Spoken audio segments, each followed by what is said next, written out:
Salve, salve! Queria aproveitar a oportunidade de hoje para apresentar um breve estudo bíblico que apareceu para mim hoje. O meu estudo de hoje foi sobre a profecia contra os Moabitas e sobre a profecia contra Moabe.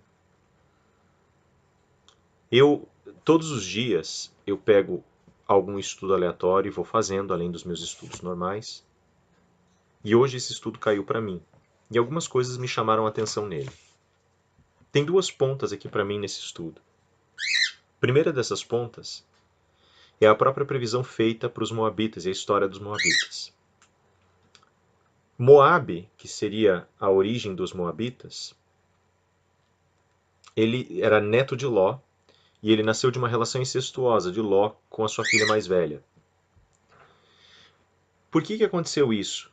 Por que ele nasceu dessa relação incestuosa? A história nos conta que a filha mais velha teria, as duas filhas, na realidade, a mais velha e a mais nova, teriam embebedado o pai e teriam se deitado com ele, porque elas estavam temerosas. Ló tinha fugido com elas da destruição da cidade dele, tinha fugido da destruição de duas cidades gêmeas, Sodoma e Gomorra, e quando ele escapou, ele foi viver nas montanhas. Sem ter para onde ir, ele ficou escondido numa caverna. As irmãs se juntam e, temerosas porque elas já não tinham mais uma descendência possível, embebedam o pai e resolvem engravidar dele. A mais velha tem o filho Moabe, a mais nova tem também um filho, que vai dar origem a um outro povo, que são os Amonitas, tem o filho Amim, e o mais velho Moabe vai dar origem aos Moabitas. E aí começa a história dos Moabitas, que eram considerados parentes dos israelitas, e que por isso, quando os israelitas chegaram à Terra Prometida, não teriam sido destruídos. Deus teria parado a mão dos israelitas por conta desse parentesco dos Moabitas, e portanto eles não poderiam ser destruídos. Só que tem uma coisa, os Moabitas, eles passaram toda a história deles em contenda com os israelitas de alguma forma. Muito embora eles pertencessem a razoavelmente o mesmo sangue, os Moabitas eles passaram por tempos em que eles viveram sob a coroa israelita, em outros momentos eles se rebelaram, e nesses momentos em que eles se rebelaram, eles lutaram contra Israel, e quando eles lutavam contra Israel, eles erguiam a bandeira do deus deles, Camós, que era o deus representativo da terra deles, segundo a teologia do Antigo Testamento vai colocar para a gente.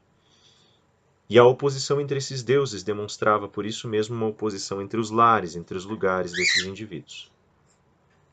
E aí, o fato é que os moabitas lutaram bastante contra Israel e em um determinado momento, quando Israel acaba sendo escravizada e levada para a Babilônia, os moabitas celebram a destruição de Israel e desdenham de Deus, dizendo que Israel é como todos os outros povos e que o Deus de Israel é como todos os outros deuses e que, portanto, ele não tem nada de especial.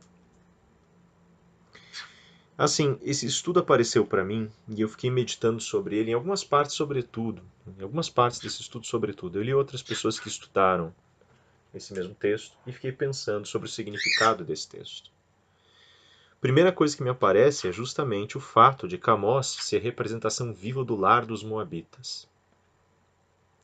E aí eu fiquei pensando, se Camós é a representação do lar dos moabitas, Camós que era um...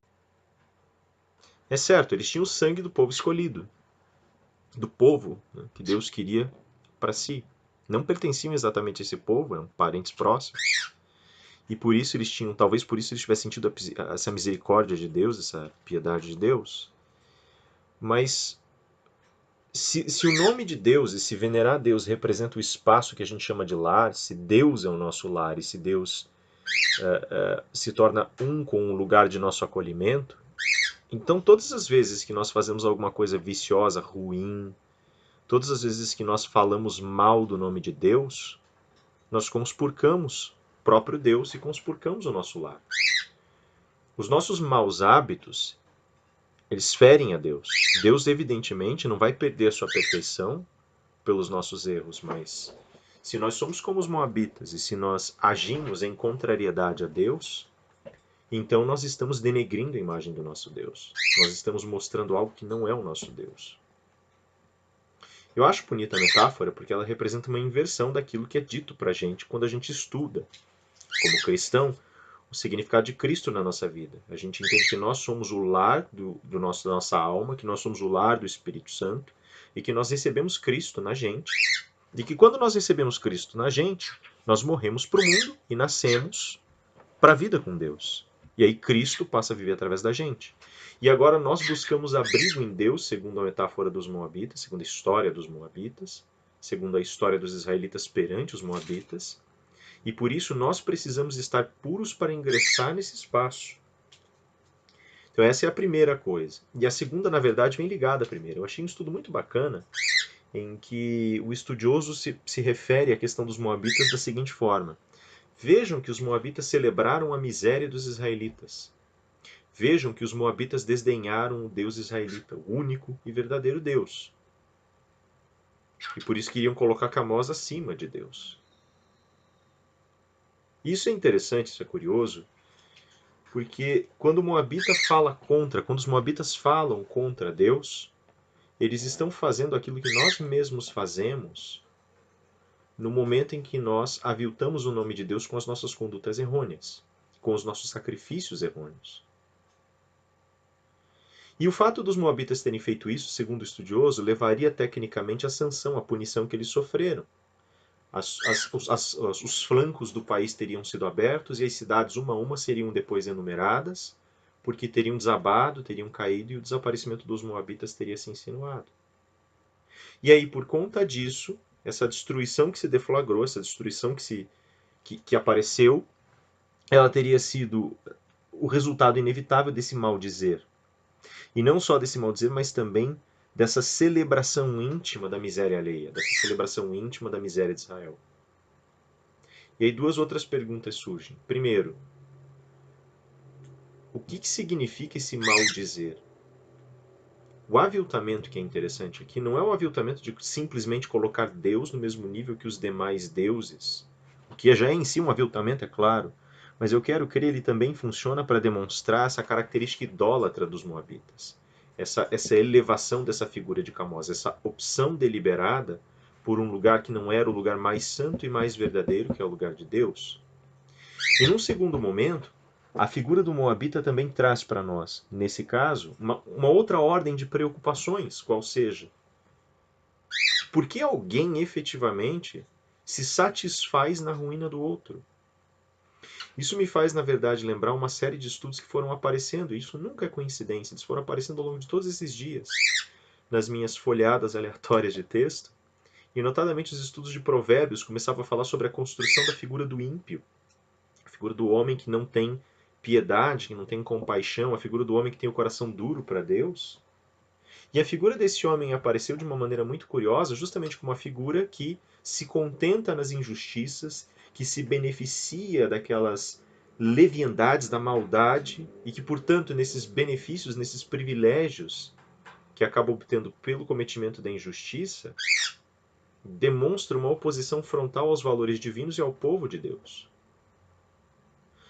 E aí a gente começa a perceber que as coisas que estão em jogo não são simplesmente aquelas que derivam imediatamente das preocupações e das observações feitas por povos que têm inveja ou que têm rancor ou que entram numa luta política. São também as preocupações daqueles indivíduos que lutam contra a verdade mais íntima, contra a verdade mais pura e mais elevada. São aqueles que lutam, portanto, contra os valores que Deus quer colocar no mundo e contra como Deus quer ingressar, a maneira como Deus quer ingressar no mundo e se imiscuir, se investir de força em meio ao seu povo. Essa é a glória que se encontra, portanto, tecnicamente, na visão da desgraça que recai sobre o povo israelita, sobre o povo de Deus. Por isso esse contentamento imediato dos moabitas. Eles, nesse texto, a meu ver, representam os ímpios. E aí eu fico me perguntando, então, eu não estou me perguntando sobre as pessoas que olham com satisfação a crueldade descambada, despida sobre os outros. Eu me preocupo com o fato de, às vezes, a gente cair nas armadilhas que o inimigo nos coloca e com o fato de, às vezes, a gente achar que depende da ruína do outro para sobreviver. E por isso se satisfazer com vitórias que são assignificativas. Eu preciso de um emprego e o outro não pode ter um emprego no meu lugar. Eu preciso de recursos e o outro não pode ter esses recursos se eu os quiser. Eu quero ficar com aquela pessoa que eu amo tanto e por isso outra pessoa não vai poder ficar com ela. Essas pequenas situações em que a nossa vitória significa também ruína do outro. Porque, francamente, eu acho que os moabitas nessa história não são simplesmente aqueles indivíduos que se satisfazem na desgraça alheia pura e simplesmente. Eu não consigo enxergar um motivo para que alguém se satisfaça com a ruína alheia. Mas os moabitas tinham uma razão de fundo que não justifica, tem que ser bem dito, mas eles tinham uma razão de fundo, perdão, que explica por que eles estavam tão satisfeitos com a ruína de Israel. Que satisfação era essa e de onde vem essa satisfação com a ruína de Israel? Eles estavam em constante guerra com esse povo. Então, quando eles veem esse adversário tradicional, um povo sob o qual eles permaneceram, um povo sob cujo jugo estiveram, quando eles veem esse povo cair, eles pensam: estamos livres. Por isso a ruína deles é boa. Deus, o verdadeiro Deus, o Deus de Israel, jamais teria dito isso. Rejubile-se na ruína do outro. Jamais.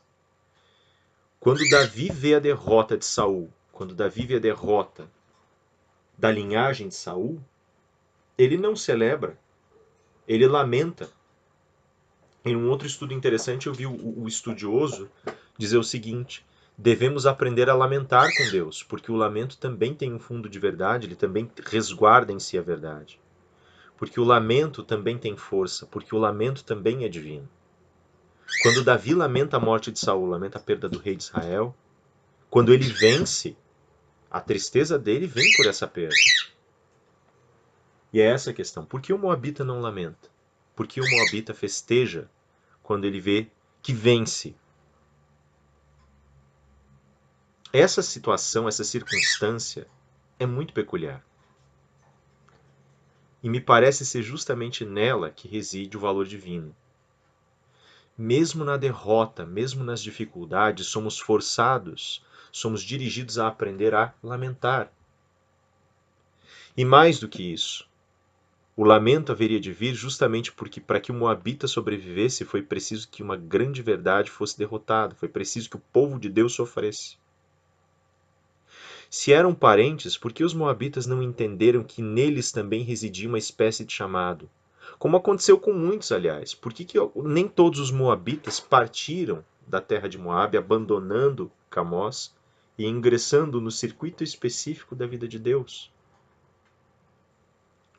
Talvez alguns deles estivessem com o coração tão duro que preferissem celebrar aquilo que eles entendiam ser um domínio. Talvez alguns deles não aceitassem Deus porque entendessem que Deus é um estandarte para a dominação de reis estrangeiros.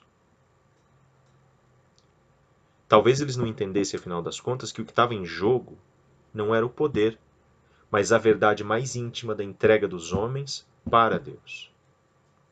É isso que me faz pensar esse estudo.